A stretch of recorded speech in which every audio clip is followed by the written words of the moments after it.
మన ప్రభువును మన రక్షకుడైన యేసుక్రీస్తు వారి దివ్యమైన నామంలో మీ అందరికీ మా హృదయపూర్వక వందనములు.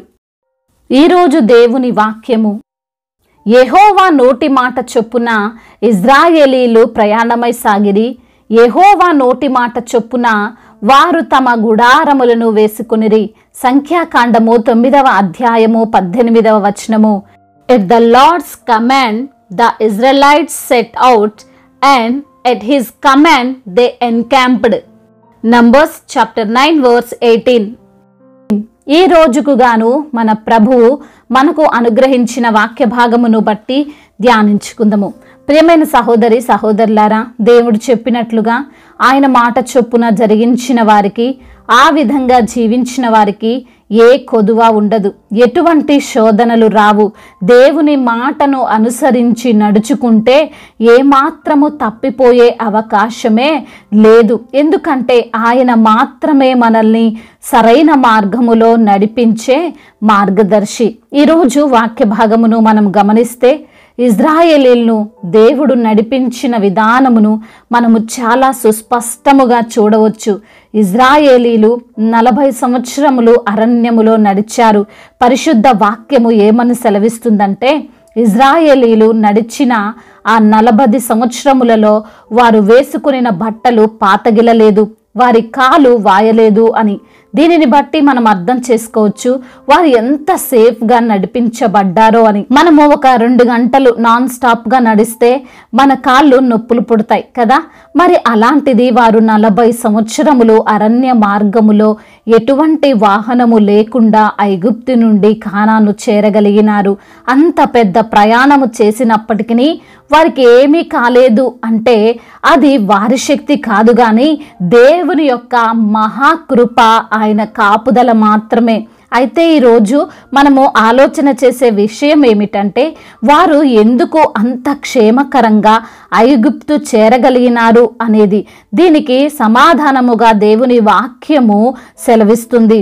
వారందరూ కూడా దేవుడు ఏది చెబితే ఆ విధంగా చేశారు అని.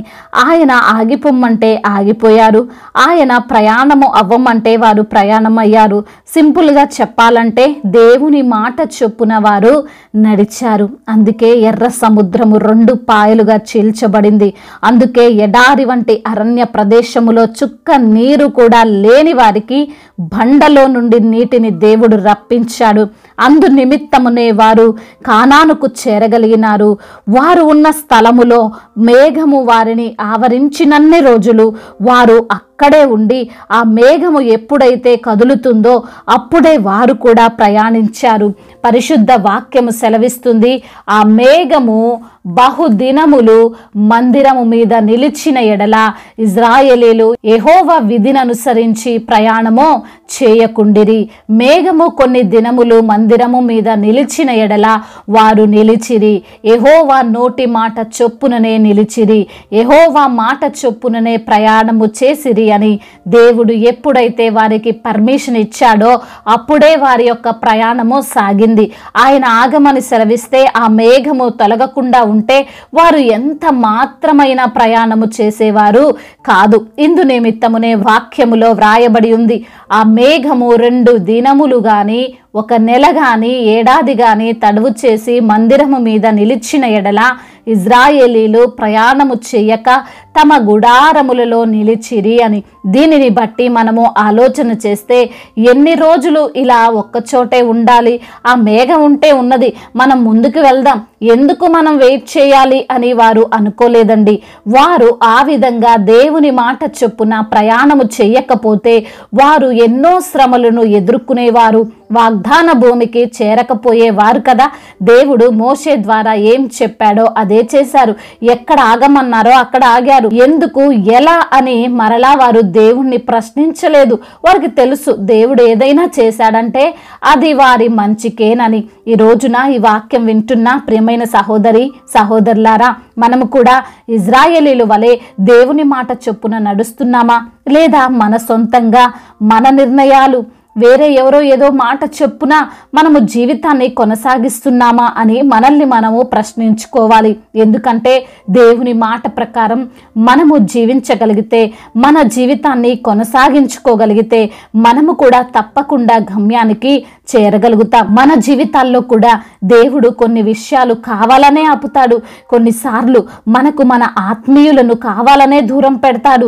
మనము నడవాలి అనుకున్న కొన్ని మార్గాలను మూసివేస్తాడు. అలాంటప్పుడు దేవుని మాటను మనము అంగీకరించాలి. ఎందుకు ఇలా దేవుడు ఇటువంటి స్థితిని నా జీవితంలో అనుమతిస్తున్నాడు అని కృంగిపోకుండా, బాధపడిపోకుండా, నా దేవుడు నా మంచి కోసమే ఇలా చేస్తున్నాడు, నన్ను, నా కుటుంబాన్ని జాగ్రత్త చేయాలనే ఆయన కొందరిని నా నుండి దూరం పెడుతున్నాడు, నాకు మంచి స్థితిని ఇవ్వాలి అనే నా దేవుడు నా మార్గాలను మూసివేశాడు అని అర్థం చేసుకోవాలి. ఆయన నడవమన్నప్పుడే, ఆయన అనుమతించినప్పుడే మనము నడిస్తే, మనము ముందుకు సాగగలిగితే మనము కూడా మన గమ్యానికి చాలా సేఫ్గా చేరుతాం. కాబట్టి ప్రియమైన సహోదరి సహోదరులారా, దేవుని మాట చొప్పున మనం నడుచుకుందాం, మనుషుల మాట చొప్పున కాదు. దేవుడి మాటలను దీవించి మన హృదయములో ఫలింపచేయునుగాక.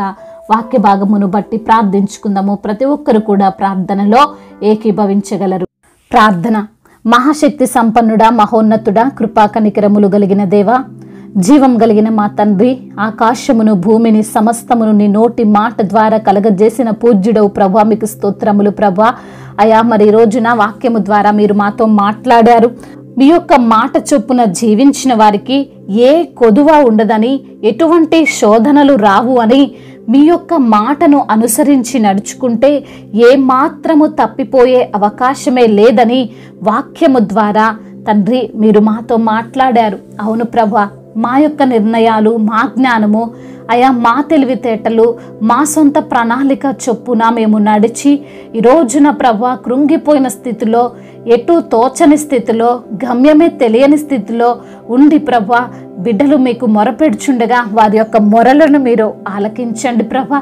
అయా మీరు మాట సెలవిచ్చిన ప్రకారంగా జీవించి మీ యొక్క నామానికి మహిమకరముగా జీవించినట్లు ప్రతి బిడ్డ హృదయాన్ని ప్రేరేపించండి తండ్రి. అదేవిధంగా నా ప్రభువా, ఎందరైతే బిడ్డలు ప్రభా ఈ రోజున వారికి ఉన్న అనారోగ్య సమస్యలను బట్టి కృంగిపోతూ, నలిగిపోతూ, అయా మీపైన ఆధారపడుతూ, మీకు ప్రార్థిస్తూ, మొరపెడుతూ ఉన్నారో ప్రభా, వారి యొక్క మనవులను మీరు ఆలకించండి. వారికి ఉన్నటువంటి అనారోగ్య సమస్యల నుండి విడుదల దయచేయండి. హాస్పిటల్ బెడ్స్ పై ఉండి మీకు మొరపెడుతున్న బిడ్డల యొక్క మొరను మీరు ఆలకించండి. సంపూర్ణ స్వస్థతను అనుగ్రహించండి. అదేవిధంగా ఆర్థిక సమస్యలను కొట్టివేయండి. అప్పుల భారాల నుండి విడుదల దయచేయండి. అప్పు తీసుకునే వారిగా కాదు కానీ అప్పు ఇచ్చే బిడ్డలుగా వారిని ఆశీర్వదించండి. అయా వారికి ఉన్నటువంటి మరి తండ్రి ఉద్యోగ సమస్యల నుండి విడుదల దయచేయండి. ఉద్యోగం లేక బాధపడుతున్న బిడ్డలను ప్రభా వారి యొక్క మొరను మీరు ఆలకించి మంచి ఉద్యోగమును వారికి మీరు అనుగ్రహించండి. వివాహాల విషయంలో గొప్ప కార్యమును జరిగించండి. బిజినెస్ చేస్తున్న వారిని దీవించండి. చేతి పని చేసుకున్న వారిని ఆశీర్వదించండి. అయా రైతులను మీరు దీవించండి. మీ జ్ఞానము చొప్పున వారిని నడిపించమని బ్రతిమిలాడుకుంటున్నాం. కోర్టు సమస్యలు, ల్యాండ్ సమస్యల నుండి బిడ్డలకు విడుదల దయచేయండి ప్రభా. ఎక్కడైతే బిడ్డలు అవమానింపబడుతున్నారో, ఎక్కడైతే బిడ్డలు దూషింపబడుతున్నారో, ఎక్కడైతే బిడ్డలు అవహేళన చేయబడుతున్నారో అక్కడే తండ్రి మీ యొక్క నామము ఘనపరచుబడే రీతిగా బిడ్డలను మీరే ఘనపరచమని వేడుకుంటున్నాము. అదేవిధంగా నా తండ్రి అయా ఇతర దేశాల్లో ఉంటున్న ప్రతి బిడ్డకు మీరు తోడై ఉండండి. మీ యొక్క జ్ఞానము చొప్పున వారిని నడిపించండి. అయా మా భారతదేశమును, తెలుగు రాష్ట్రాలను దీవించండి. సమాధానము కలిగిన దేశముగా మా భారతదేశం నిలవబెట్టమని వేడుకుంటున్నాం. అదేవిధంగా నా తండ్రి దైవజనులను, అయా సువార్థికులను, మిషనరీస్ని మీరు జ్ఞాపకం ఉంచుకొని ప్రభా బిడ్డలకు మీరు తోడై ఉండమని, వారి యొక్క ప్రయాసనంతటినీ సఫలము చేయమని బ్రతిమిలాడుకుంటున్నాం. అదేవిధంగా నా ప్రభా ప్రయాణాలలో ఉన్న ప్రతి బిడ్డకు మీరు తోడుగా ఉండండి. మీ యొక్క దేవదూతలను బిడ్డలకు కాపలా ఉంచమని బ్రతిమిలాడుతున్నాం. యవ్వన బిడ్డలకు మీరు తోడుగా ఉండండి. యవ్వన వయసులో తండ్రి మీ యందు భయము, భక్తి బిడ్డలు కలిగి ఆ యొక్క జీవితము జీవించడానికి కృపను చూపించండి తండ్రి. ఆయా బిడ్డలను మీ చేతికి అప్పగిస్తున్నాం ప్రభా. ప్రభా సహాయము దయచేయండి. త్రాగుడు వ్యసనాల నుండి బిడ్డలకు విడుదల దయచేయండి అయా. వ్యభిచార వ్యసనాల నుండి బిడ్డలకు విడుదల దయచేయండి అయా. మీరే బిడ్డలకు తోడుగా ఉండి తండ్రి నడిపించమని, జ్ఞానమును వారికి దయచేయమని, మీ మార్గములో బిడ్డలు నడుచుకొని నిత్యము సంతోషించి ఆనందించే భాగ్యము ప్రతి ఒక్కరికి మీరు దయచేయమని బ్రతిమిలాడుకుంటూ, సమస్త మహిమ ఘనత ప్రభావాలు మీరు మాత్రమే పొందుకోమని బ్రతిమిలాడుకుంటూ, నజరేయుడైన యేసుక్రీస్తు వారి ఉన్నతమైన నామంలో ఈ ప్రార్థనను అడిగి వేడుకొని పొందుకొని ఉన్నాము మా ప్రియ పరలోకపు తండ్రి. ఆమేన్. ఈరోజు పెళ్లి రోజు మరియు పుట్టినరోజు జరుపుకున్న వారందరినీ దేవుడు దీవించి సకల మేలులతో, సకల ఆశీర్వాదములతో, కృపాక్షేమములతో, శాంతి సమాధానముతో, ఆయన కటాక్షముతో దేవుడు మిమ్మల్ని నింపునుగాక. మీ యొక్క ప్రార్థన అవసరతలను మాకు తెలియజేయగలరు. మీ కొరకు మేము తప్పక ప్రార్థిస్తాము. మొదటిసారిగా మన యొక్క ఆదరణ వాక్యం చూస్తున్నట్లయితే తప్పకుండా సబ్స్క్రైబ్ చేసుకోగలరు. ఈ వాక్యం మీకు ఆశీర్వాదకరముగా ఉండినట్లయితే అనేకులకు కూడా ఈ వాక్యాన్ని పంపి మీరు కూడా దేవుని యొక్క రాజ్య సువార్తలో పాలిభాగస్తులు కావాలని దేవుని పేరిట మనవి చేసుకుంటున్నాను. May God bless you all. దేవుడు మిమ్మల్ని దీవించి బలపరిచి స్థిరపరచునుగాక.